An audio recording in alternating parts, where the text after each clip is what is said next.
Bonjour et bienvenue dans cette dernière vidéo du chapitre 6 consacré au résultant. On va parler d'application géométrique du résultant.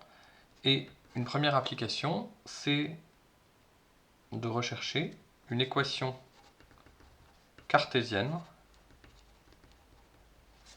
d'une courbe paramétrée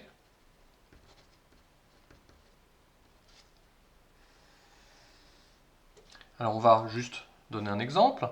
Le cercle unité, x de t égale 1 moins t carré sur 1 plus t carré, y de t égale 2t sur 1 plus t carré.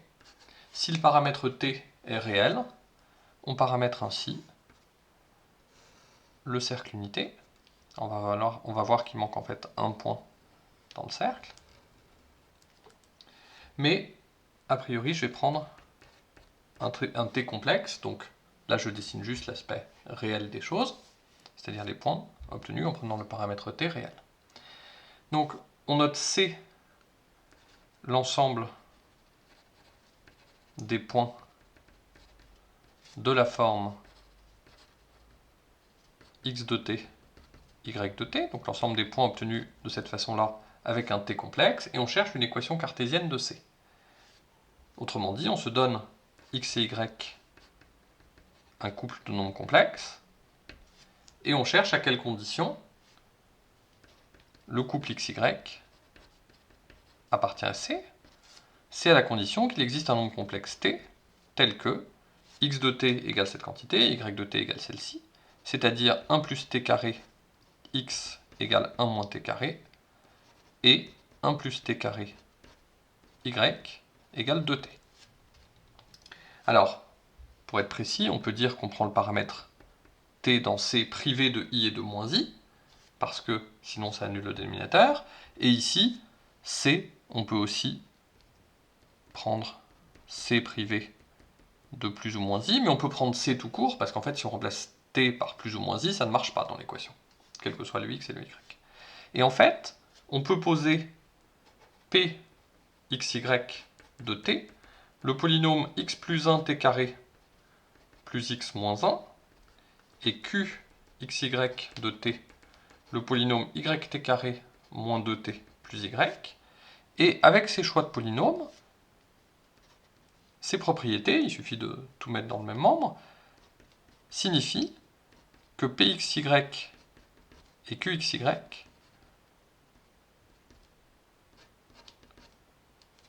ont une racine commune. Et donc quand on traduit ça comme ça veut dire simplement que le résultant de pxy et de qxy est nul, puisque deux polynômes, donc ce sont des polynômes à coefficient denté, à coefficient complexe, pardon. Ces deux polynômes ont une racine commune si et seulement si leur résultant est nul. Attention ici, cette équivalence-là est due au fait que C est algébriquement clos. C'est pour simplifier à ce niveau-là que j'ai fait tout cet exemple sur C. Si on avait été sur R, on aurait juste une implication. S'il existe un T réel, racine commune des deux polynômes, alors le résultat est nul. Mais pour remonter, on aurait juste su que le résultat est nul implique l'existence d'une racine complexe, et il aurait fallu ensuite un argument, d'une manière ou d'une autre, pour savoir si cette racine était bien réelle ou pas. Donc là, pour cette équivalence, on utilise ça. Et ensuite, on peut calculer ce résultant, et on le calcule facilement. Alors si on veut, on n'a même pas besoin d'utiliser de théorème de spécialisation, on fait juste le calcul à la main en fonction des paramètres x et y, et on tombe sur 4 fois x2 plus y2 moins 1 égale à 0, mais quand on fait ce calcul, il faut faire attention qu'on va par exemple calculer le déterminant de la matrice de Sylvester, qui nécessite de connaître exactement les degrés de P et Q, là en Pxy et Qxy, on va dire qu'ils sont tous les deux égaux à 2 ces degrés, mais ça c'est sous l'hypothèse que x est différent de moins 1 et que y est différent de 0. Puisque si x est égal à moins 1, le degré de P chute, et si y égale 0, le degré de Q chute. Donc le plus simple, c'est de traiter à part ces cas particuliers pour avoir l'équivalence dans le cas général et juste laisser les cas particuliers à traiter à part. En fait, on peut voir avec les histoires avec la propriété de spécialisation raffinée qu'on a vue, et c'est écrit dans le poly, que en fait, le seul point vraiment embêtant, c'est le cas où où x égale moins 1 et y égale 0, c'est en fait ce point-là. Et en fait, on voit que ce point-là n'est pas obtenu par cette paramétrisation, puisqu'en fait, il sera obtenu que si t tendait vers l'infini. En fait, pour faire les choses un peu mieux, il faudrait autoriser t à être infini, et dans ce cas-là, on fait en quelque sorte la limite quand t tend vers l'infini, et x vaudrait moins 1, y vaudrait 0, et comme ça, on récupère ce point-là. Sinon, il manque. Et donc, finalement, on voit que sous ces hypothèses-là, c'est-à-dire pour un couple xy tel que x est différent de moins 1 et y est différent de 0, on a bien l'équivalence, et donc on a trouvé une équation cartésienne de notre courbe paramétrée, qui en l'occurrence est un cercle. Alors, le deuxième exemple qu'on peut donner, c'est celui de l'intersection de deux courbes planes. Alors, il y a aussi l'exemple de la cardioïde qui est dans le poly, vous pourrez regarder. Et le deuxième exemple que je donnais, c'est l'intersection de deux courbes planes. Alors, pareil, je vais faire un dessin dans R. J'ai une certaine courbe comme ça, disons, d'équation P de xy égale 0. Une autre, que j'imagine comme ça, Q de xy égale à 0. Là, j'ai l'axe des abscisses et l'axe des ordonnées. Et donc, je regarde mes deux courbes et je m'intéresse à l'ensemble, disons qu'on peut noter C.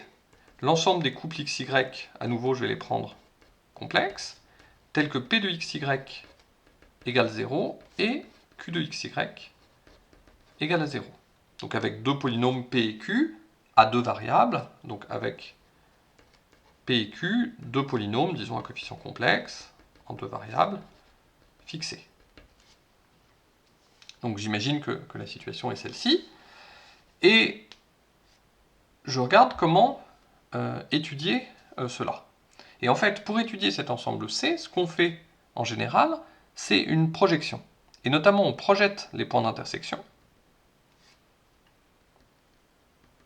Donc là, sur le dessin, on a 4 points d'intersection. Et ce qui se passe, c'est que si je regarde x, le projeté, donc soit xy, un point de C, donc par exemple ici on a un point xy, que peut-on dire de x, l'abscisse de ce point? L'abscisse de ce point, elle est ici, donc c'est le projeté sur l'axe x. Qu'est-ce qu'on peut en dire? On peut en dire qu'il existe un y complexe, tel que p de xy et q de xy sont nuls. Le y, c'est l'ordonnée du point.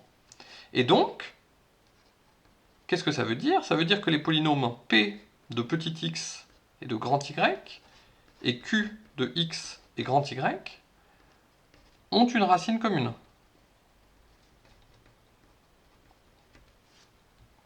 Donc, le résultant de ces deux polynômes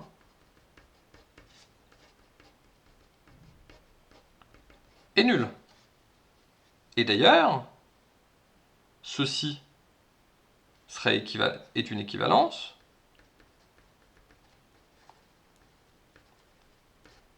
puisqu'on est sur C, et donc on sait que les polynômes en question sont scindés. Donc, on a une propriété caractéristique des projetés des points d'intersection. Ce sont les points qui annulent ce résultat. Et ensuite, on peut utiliser le lemme de spécialisation pour regarder les racines du résultant de P de xy, Q de xy. Alors, il faut faire attention, c'est le résultant par rapport à la variable y, c'est-à-dire ce résultant, c'est un polynôme en x, c'est-à-dire qu'on voit P et Q comme étant des polynômes en y à coefficient dans ces crochets x. Et donc en voyant ces polynômes comme ça, le résultant de ces deux polynômes, c'est un élément de ces crochets x, et les x qui annulent ce polynôme sont à peu près les x tels que ce résultant-là soit nul, et donc les abscisses des points de C. Alors pourquoi je dis à peu près? Parce que dans la proposition de spécialisation, il y a une hypothèse sur les coefficients dominants qu'il faut bien vérifier pour pouvoir appliquer la proposition de spécialisation, soit sa version normale, soit sa version raffinée, mais en tout cas, il faut faire attention à ce niveau-là. Donc dans le poly, vous avez un exemple dans lequel on regarde précisément ce qui se passe. Donc on a ça. Et ensuite, bien sûr, il y a une dernière chose à faire. Quand vous avez un x, si vous voulez vérifier, parce que si par exemple vous êtes sur R, vous voulez vérifier s'il est bien l'abscisse d'un point de C, parce que là j'ai dit qu'il y avait une équivalence sur C, mais si vous êtes sur R, il n'y a pas d'équivalence.